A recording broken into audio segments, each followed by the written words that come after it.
আজকের ভিডিওতে জানবো কুরআন ও সহি হাদিসের আলোকে কুরবানির মাংস বন্টনের সঠিক পদ্ধতি।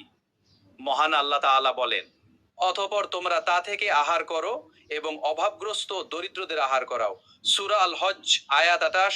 আরেক আয়াতে মহান আল্লাহ তাআলা বলেন, তোমরা তা থেকে আহার করো এবং আহার করাও অভাবগ্রস্ত ও প্রার্থনাকারী অভাবগ্রস্তকে।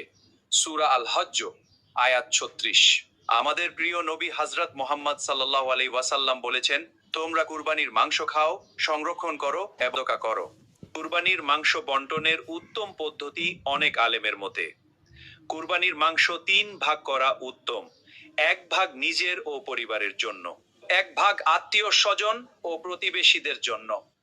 আত্মীয়, বন্ধু বান্ধব এবং প্রতিবেশীদের হাদিয়া হিসেবে দিবেন।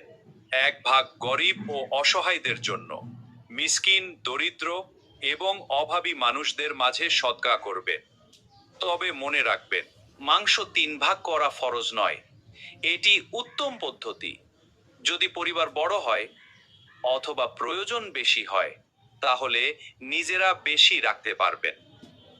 তবে গরিবদের হক আদায় করা খুবই গুরুত্বপূর্ণ। ভিডিওটি